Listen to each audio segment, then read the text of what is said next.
Everybody, welcome back to the Sunnydale Review. I'm Brian. I'm Jillian. Jillian, how you doing? I'm good. I'm very excited for today. Not only are we wrapping up season 1 of Angel, but It's 1 year. It's yes. literally almost to the day that the first episode released that we're hmm recording this episode. It's going to be obviously a little bit after when we release. So we got caught in that weird time where our last episode released like right before 1 year. So it was like, do hmm you wait or not? But we decided to wait, and we decided to only cover one episode so we can, talk a little bit about 1 year of doing the Sunnydale Review.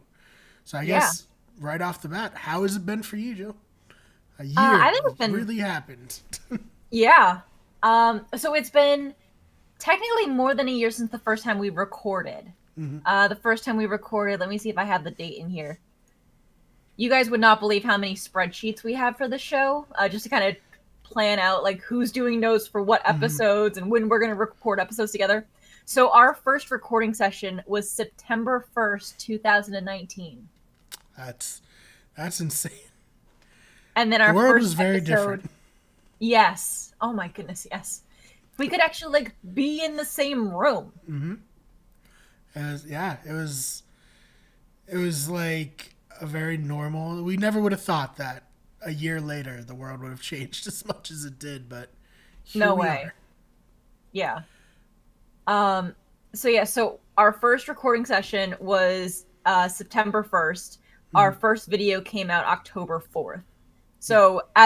So the day we are recording this is October 3rd. So just before 1 year to the day of our first video coming out, which is so cool. This video will be coming out on the 9th. Yes. So, And I don't even know if we had like figured out what we were even doing with Angel at that point, if we were no. going to cover it. It was just like, let's get this batch of episodes recorded and see what happens. And, I think this is going to be episode 42, I think. 44. 44. 44. Um, so, like, 44 episodes in 52 weeks. Obviously, we had different times where we had to take time off, whatever. But I think pretty great, really consistent. I think that's, like, the thing I'm most proud of is how consistent we've been not only recording, but getting the episodes out.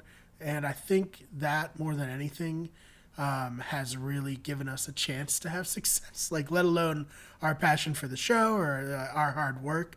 Um, I think being consistent is really what people want to see because the internet is super cutthroat and they'll be like, oh, you're not there 1 week, whatever, forget about you. At least that's what I've found in the We Could Get Everything experience. Well, keeps even going back to like how this podcast has evolved. Mm-hmm. Like, I remember the first time that I went to your place to record, Mm-hmm. and I was there for probably 6, 7 hours. Right. To Um, record like 3 or 4 episodes. well, because we were recording 4 episodes, Mm-hmm. but we were doing all of season 1. So, Mm-hmm. like, our first episode was like meet the hosts and then talking about the unaired pilot. The Oh, second yeah. episode was the 2-part or series premiere, Mm-hmm. and then we tried to tackle like 5 episodes in one video. Yeah, we And quickly I think, learned. yeah, yeah, we very quickly learned that the videos were going to be too long. They were too like much for us to try to record. Mm-hmm. I think at one point we even like in post you ended up breaking up episodes just for the sake of like time. Yeah. So it took us a And to while to, like cover weeks like where we couldn't get something and just like, yeah. But I think our yeah, I system works a lot better now. yeah, trying to tackle like 2 at max 3 episodes Mm-hmm. generally per video definitely worked out. I remember like there have been times that we've like switched around like, okay, we want to tackle these 2 episodes together because it's like a two-parter, so we're going to Mm-hmm. move some things around, and it's definitely been like a learning and a growing process, but I think Mm-hmm. I've learned a lot.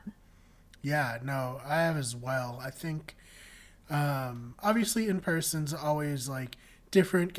You probably, as listeners, notice it now. Sometimes one of us will like jump in when, it's hard to gauge when someone's going to end, at least for me. I don't know if that's everyone's experience, but it's hard to not like step on other people when recording over the internet. So that's like the one thing in person has over this. But I think the like ability to like record pretty much like way more flexibly between us when we're doing it online, that trumps the having the in-person type of thing. Because I've had other shows like Better Radio, where it just got like too difficult to schedule like every episode in person, not recording in batches. Like, so I think we found a real like groove with the Discord recording, other than when I accidentally talk when you're trying to talk. Other than that, Yeah, I don't think it's too bad. I think that even if we did this in person, there would be places where we'd jump in, kind of talking over each other. Um, I think that definitely as we've kind of learned and grown, it's we can gauge it a little bit better. It also means that since we started doing this remotely over Discord before the pandemic, it was less of an impact to us yeah, when that's the true. pandemic hit because we were already doing it.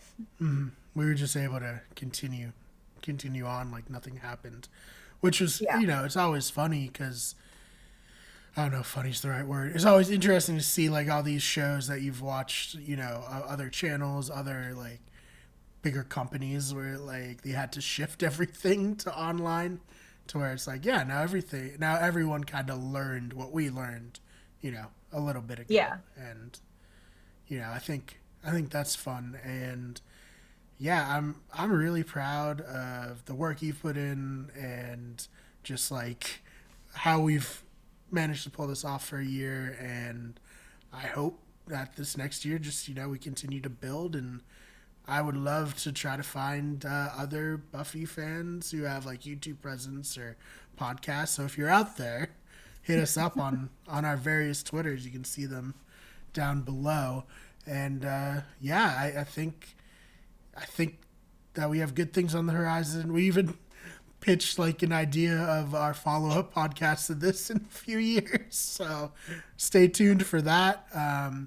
Because that is always a question that I've gotten. Like, what are you going to do when you run out of Buffy? And it was like, well, we cover Angel. And then it was like, what are you going to do when you run out of that? Well, we'll cover Dollhouse, Firefly. And it's like, eventually, what are you going to do when you run out of that? I don't think folding in like Agents of S.H.I.E.L.D. would quite work with this. There's a very distinct feeling to the Whedonverse, from the late 90s, early 2000s, that I don't think you'd even be able to recapture with a new series if you came out with, even a sequel series to this.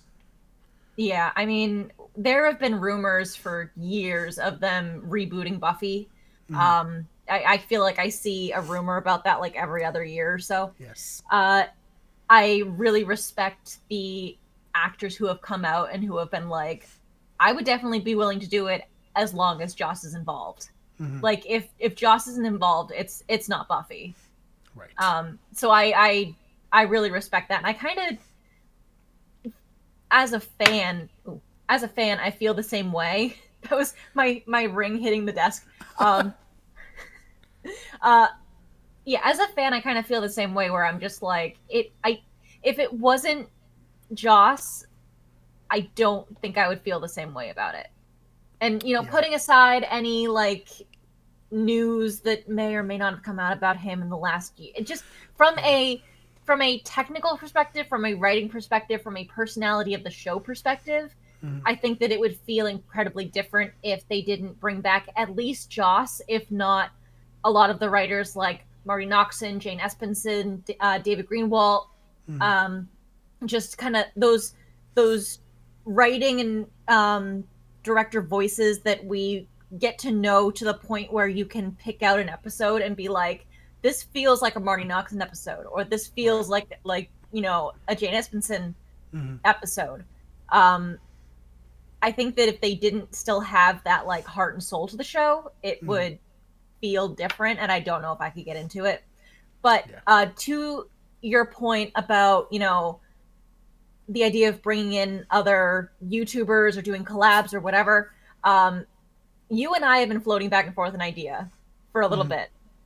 And Yes. if you don't want me to talk about it, we can cut it out. But Okay. we've been floating the idea of doing like a Buffy trivia episode. Maybe if we could get like some, because I don't know if it would. I mean, for me, it would still be fun if it was just the two of us and we brought in like a third person to ask the Right. questions, because Right. Right. you and I can't collect the questions because then we know all the answers. True. And it wouldn't really be trivia. It would just be like Buffy facts. Mm-hmm. But Just listing the facts from the IMDb page. but I think it'd be fun if we could like pull in somebody to, maybe go and get I don't know if they're like BuzzFeed quizzes or if there are Mm. like other on the internet Buffy trivia things that we could kind of pull questions from. So Right. if anybody either is a fellow Buffy YouTuber and you would like to be involved, or if you have somebody like else that you're a fan of and you were like, oh, it'd be super cool if you guys could get like this person on, let Mm-hmm. us know, because we could really use those ideas. Yeah. And So yeah, I definitely open to it. I think there's a lot of, and one thing that COVID did derail, we were, I think, talking about potentially doing like a watch along for the Buffy, the original movie, like we did with Cabin mhm. in the Woods last year. Obviously, that can happen.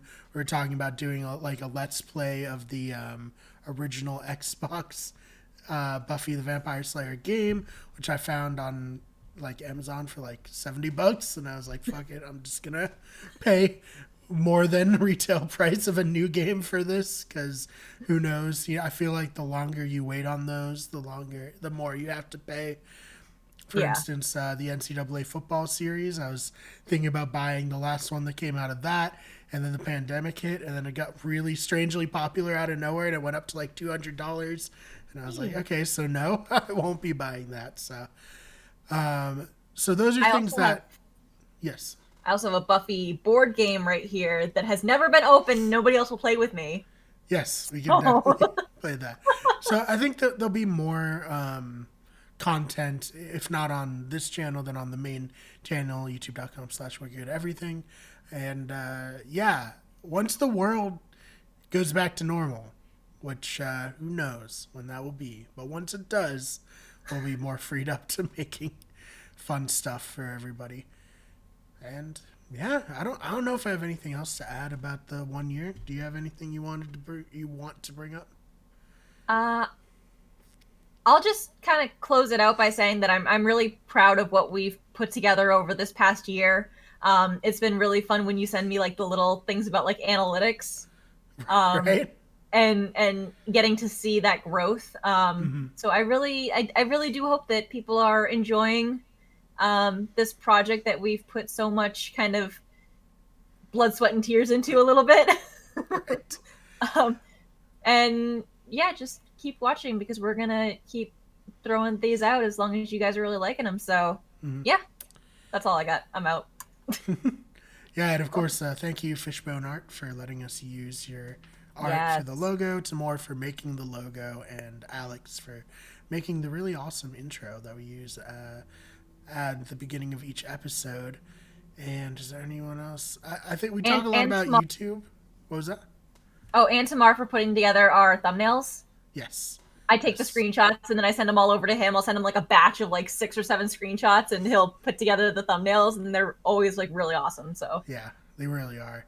And we always talk about the YouTube stuff, but thank you to everyone who listens on all the other platforms, iTunes, Spotify, Castbox, any of those. Like, we appreciate that as much as we appreciate someone watching on YouTube. So yeah, I guess without further ado, let's get into To Shansu in LA, the season finale of season 1 of Angel.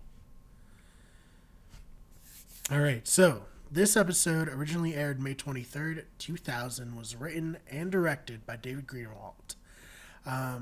We begin the season finale with Wesley trying to decipher the scroll from the last episode. Specifically, he's trying to translate the word Shansu, which of course is in the title of this episode.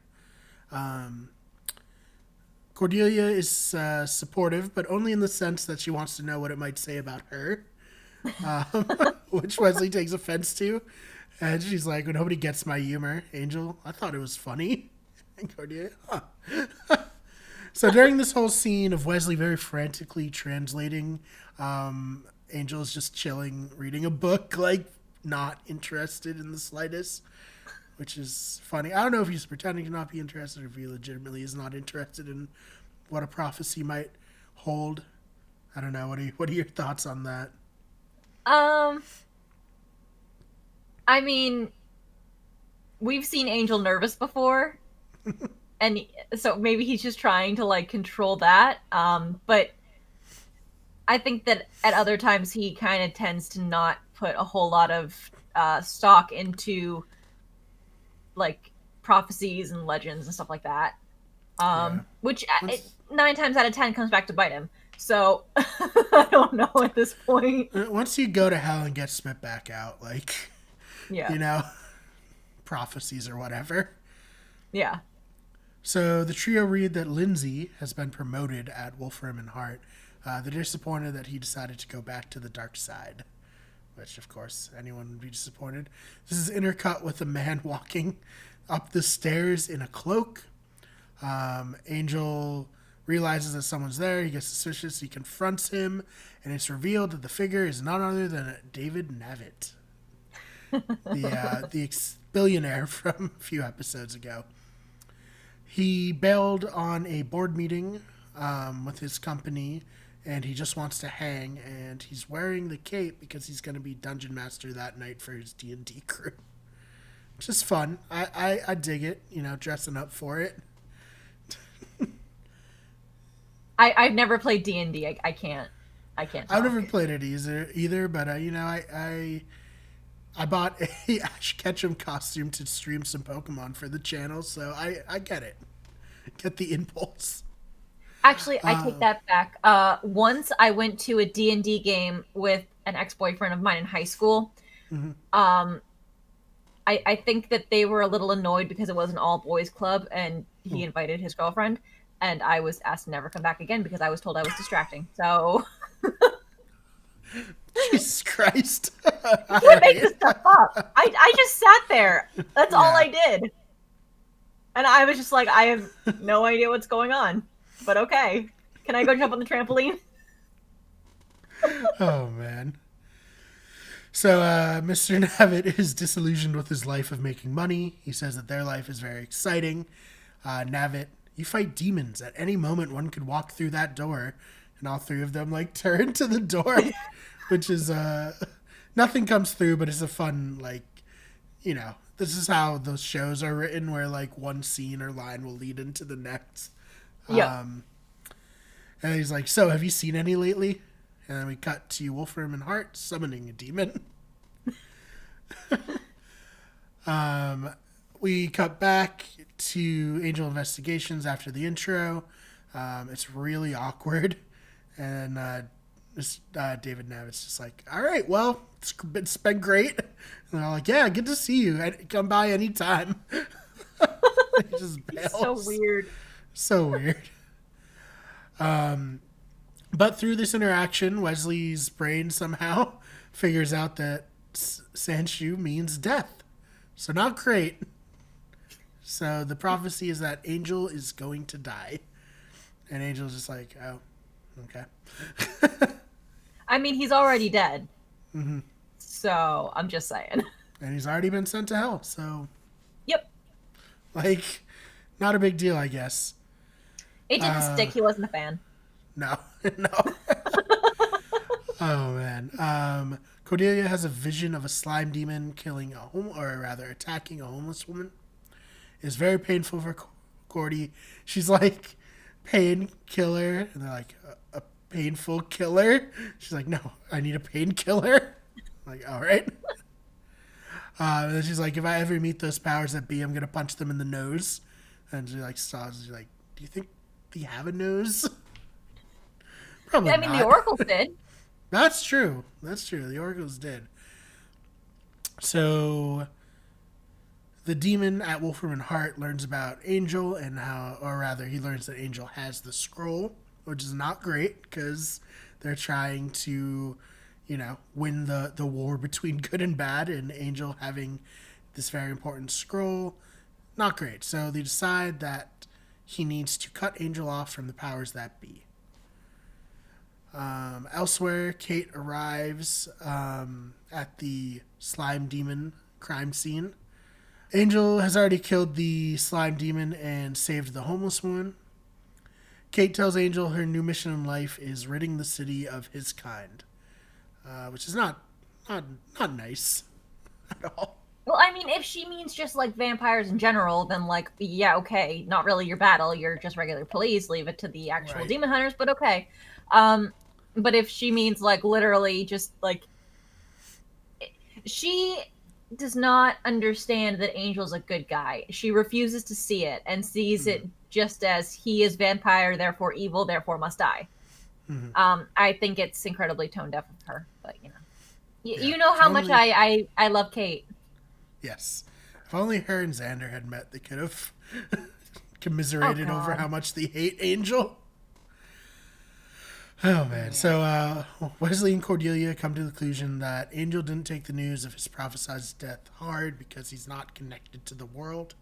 Cordelia wants to help with that and offers getting Angel a puppy or a ficus. And Angel's just like, what? No, I don't want those things. Oh, man. Wesley suggests that Angel consults the oracles about the prophecy, and we cut to the oracles being very angry at someone coming to them for a trivial reason, and it's revealed that it's the demon that Wolfram Heart summoned. And they're also very unhappy that he was able to get there at all, considering he's like a servant of evil, and they're servants of good. The demon materializes a scythe, and we cut to Cordelia, who is shopping for something for Angel. She's checking out like paints and art stuff because, Angel draws, I guess. Just trying to be helpful. Behind her, the demon appears in the crowd. No one really notices. It's just fun. Yeah. They're all just going about their day, and he's just out in a giant cloak in like LA weather. As he passes by Cordelia, he bumps her hand, and everything is like fine for a moment, but then she's beset by visions. She falls to the ground because she's overwhelmed, and the people around her call 911. Then we cut to the demon arriving in Angel Investigations, where Angel's looking over the scroll.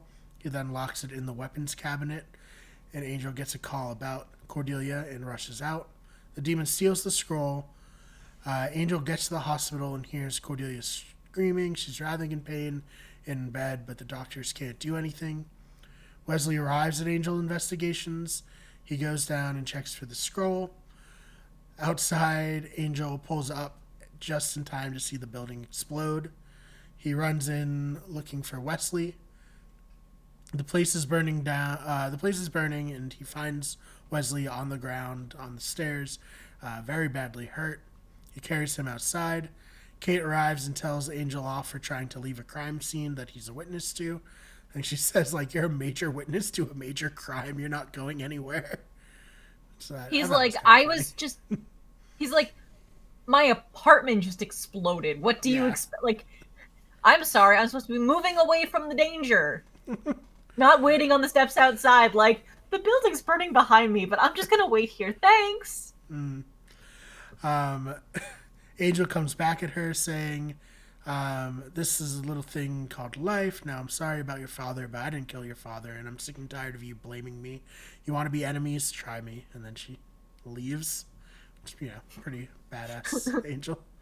Also, you don't want Angel as an enemy, for sure. Well, I mean, I don't think he'd go after her. No. But, like, you definitely...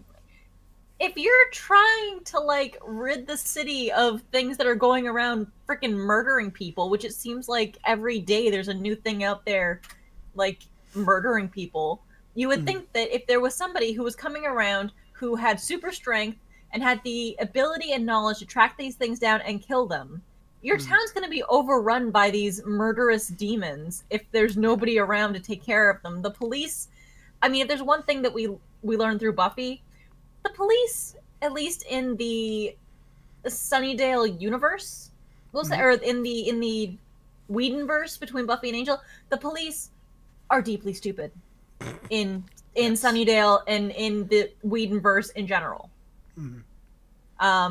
Again, not trying to make a political statement about real life. I'm just saying within the Joss Whedon universe of Buffy and Angel, as said by Snyder, in I don't exactly remember what episode of Buffy, but the police are deeply stupid in this universe. So if there's somebody else who has the knowledge and the strength and the willpower to go out and stop these demons from overrunning your town, you would think you would want them as an ally and not your enemy. Work together. It's okay to be different. Just work together. You would think. This is why I hate Kate. Oh man. So back at the hospital, Wesley is unconscious in his bed, and Cordelia is essentially comatose. As the visions continue, she's pretty much seeing like everything. Everything. Yeah. Angel notices a symbol on her hand where the demon touched her. Angel decides that now's a good time to go to the Oracle to find out what the symbol means. He finds them, however, they're dead. But one of them is still kind of like a ghost spirit thing. She says she can't stay long. She tells him that Volca, a warrior of the underworld, did this and gave Cordelia the visions. He wants him weak, and he wants Angel weak, and to weaken him, attack Cordelia, attack Wesley. And Cordelia will die soon from being overwhelmed by the visions. We cut to Gunn, who is getting leftovers from a restaurant to help feed his crew, his group. I don't really know what do they have a name in their episode? For some reason, I just kind of refer to them in my head as like the Lost Boys, because they just I was about to say that, yeah. Japan. The Lost Boys, yeah. Gunn's Lost Boys. Angel pays Gunn a visit. He asks Gunn to protect Cordy and Wesley in the hospital. At a cemetery, the demon and two of his minions have 5 vampires chained to a box. He says that he is trying to resurrect the beast. Angel is tailing the lawyers from Wolfram and Hart, hoping that they will lead him to Volca. The lawyers arrive at the cemetery, and Angel bursts through the window while Volca is trying to do the resurrection ceremony thing. He begins fighting with Volca, and Lindsay starts reading the ritual from the scroll to continue to raise the beast. The vampires get dusted and form like a tornado around the box. The tornado turns into a blue ball of energy that explodes out from the box and knocks Lindsay to the ground. Angel and the demon Volca continue fighting as the lawyers have movers come in to move the box out, and then they just dip and leave Lindsay on the ground. It's Bernard fine. from Lost is a real jerk, an Angel. So Angel kills Volca after ripping his mask off and seeing his face is like infested with maggots. Yeah. And he's like, huh. He just kills him. Lindsay threatens to burn the scroll, holding it over a little pyre. To which Angel just throws the scythe and cuts Lindsay's hand off.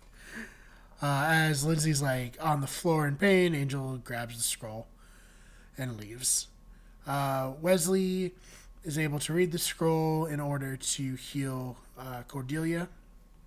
Cordelia has seen a lot of pain, a lot of the pain the world has to offer, and is now committed to help the helpless as more than just a job.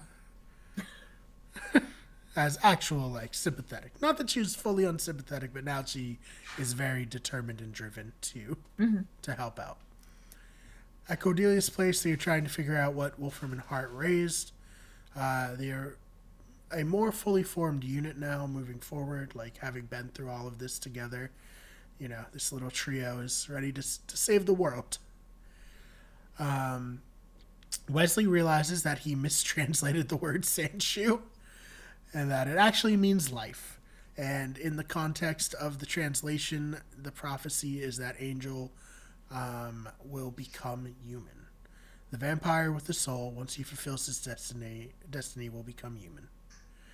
The list of things Angel needs to survive is long, including plagues. Like, could have been this one they're talking about. Who knows?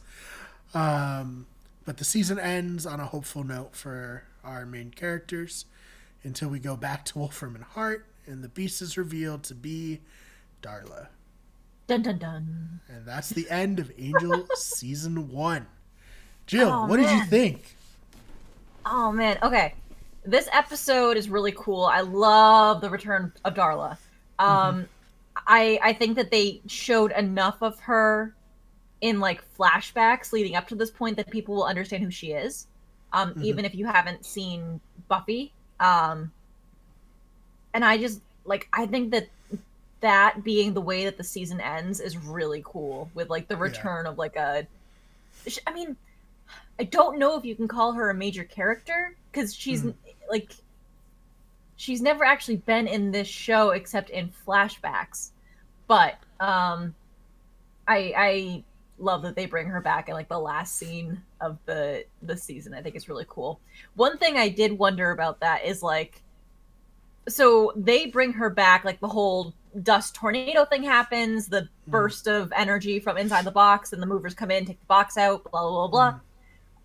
Plot, and then it's like they bring Lindsay back. His arm is already bandaged. I have to imagine that he went to the hospital to get things closed up in a way that he's not just gonna start bleeding out again, because he literally has no more hand. And getting to the end of this episode, I find myself going, how long has she been in the box? Yeah, she needs a lot of time in there to get her senses back, I guess. Yeah. I don't know. Which I don't want to spoil anything for the next season as far as what kind of condition she's in, but it's very interesting what they have done here. Yeah, I mean, Darla, like you said, maybe not a major character, but a major story element for Angel's story, if not a major character in herself, as being the person who turned Angel into Angel. Yeah. Both into a vampire and through her influence into, I guess, Angelus. And then pushed him away into pushing him to become Angel. So. Well, she pushed him away once he had gotten a soul. Yeah, right. That's something we learned about in this episode, in this season 2, right? But didn't she bring him the gypsy to eat, and that was what set the whole thing in motion? She brought him the gypsy girl as a gift, and then him killing that gypsy girl is what caused the gypsies to curse him with a soul. Right. So it's all a really important character for Angel. To say the least. And I'm excited to see what happens with her in the future. No spoilers, but obviously. It's going to be a while before we get there, because we're a couple of weeks, maybe a little bit longer. So now that we are done with season 1 of Angel, we're actually going to be switching over back to Buffy, which I'm really excited about. Yes. And we are going to be jumping into season 5 of Buffy. And then once we're done with season 5 of Buffy, we'll jump back into season 2 of Angel. And then we're going to keep kind of swapping back and forth from there. As one season ends, we'll switch over to the other show, do that season, until we hit the end of Buffy, and then we'll do 2 seasons of Angel in a row. Right. So there'll be a lot of Angel in a row. Yeah. But I think it'll be really fun. I'm excited to get back to Buffy. Watching the episodes and taking notes for the next episodes we're doing, it was like, oh yeah, it's been so long, my friends. Because we put rewatching it. Obviously, I rewatched the whole series recently, just so I would have everything fresh in my mind. But rewatching it for this, it's been so long since we've talked about Buffy that it's like we did so much of just Buffy, and then to just not talk about them for a while, it was like, oh yeah, like I remember what was happening Yeah. here. So, yeah. Oh, Uh, what is your rating for this episode? yeah, I was about to say, I'm like, oh crap, we didn't do that, did we? I give this one a 9. I think that it is a good like season closure. It definitely sets up season 2. And as far as like a watch or pass from me, I definitely give this one a watch. I mean, it's really setting up some stuff for next season. Um, and yeah, it's kind of nice to see, like, again, Buffy, or sorry, wow, hi, Cordelia, Angel, and Wesley becoming that core unit that we get to know and love. So Yeah, and a little bit of Gunn too. We got a little bit of Gunn in this episode. One yeah, scene. yep. But And what did you give it for a rating? I give it a 9 as well. You know, I think just a great episode. Really feels like, oh, when I think of Angel, I think of episodes like this, and you know what I mean? Like, the Yeah. feeling of the episode feels like Angel that I remember. Right. Whereas a lot of the first season, where it's finding its footing, did not feel like the Angel that I have in my head when I think about the show. No, when you have ones like, oh, what? I Fall to Pieces and, Yeah. what else? Like, Blind Date. Yeah. I've Got You Under My Skin. Yeah. No, this is the Angel that I like to see.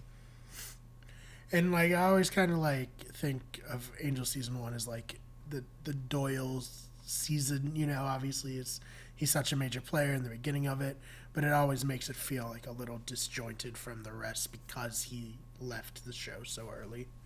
Yeah. I mean, that was episode 9. Yeah, it would be like if 22. Xander left this Buffy in episode 9 and they replaced him with someone else. Yeah. For the rest At of least the they got show. rid of Jesse early. Yeah, at least they got rid of Jesse in the first 2 episodes. So, R.I.P. Jesse, never forget. Best friend ever. Never talk about him again. We've definitely mentioned him more on this show than the ever mentioned him again in Buffy after. Yes. Oh, man. All right, so with that, is there anything else we want to touch on before we get out of here and on to Buffy season 5, right? 5. Yeah. From me, no. I'm excited to get back into Buffy. All right. So for me, Jill, where can they find you online? If you want to hit me up on Twitter, you can. I'm at Jillian_Swan, and that's Swan with 2 N's. If you're watching on YouTube, Brian always puts my Twitter handle under my face, so it's somewhere. Yeah, there. and just a side note, whoever makes the Buffy font generator would be really nice if you could include underscores in that so I don't have to add it in post and spend 5 minutes making sure it looks decent as I readjust it. Just saying, I appreciate your work for making that, but come on. So, yeah, if you want to message me on Twitter, you can. I will say that especially with the current political climate going on, I do not spend a lot of time on Twitter. It just gives me a headache. But if you want to DM me, I'll try to look at it eventually. I'm just going to be as honest as I can here because the world's a crazy freaking place right now. Oh, especially right now. Yes. The last day has been insane. The last, 48 hours, if not the last, how many days has it been since Tuesday? Right. Yeah.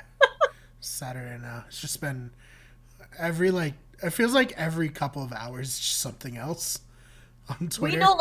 We no longer have a week news cycle. It's like a 2-hour news cycle. Absolutely. Oh man. So you can follow me on Twitter at the fake BMAR, that's BMARR. You can follow me on Instagram at SuperMarbro. You can follow the channel on Twitter at WG Everything, on Instagram at WickedGoodEverything, on Twitch at twitch.tv/WickedGoodEverything. I'm just going to assume no one can download TikTok now. So if you're not already on TikTok and you haven't already followed us, you're probably not going to. But we're on that as well. And we will see you guys in the next one where we talk about Buffy Season 5. The Sunnydale Review is a Wicked Good Everything production. Fan art of Buffy was created by Fishbone Art. The logo was created by Tamar Kutab. The original intro and outro song was created by Alex Caro.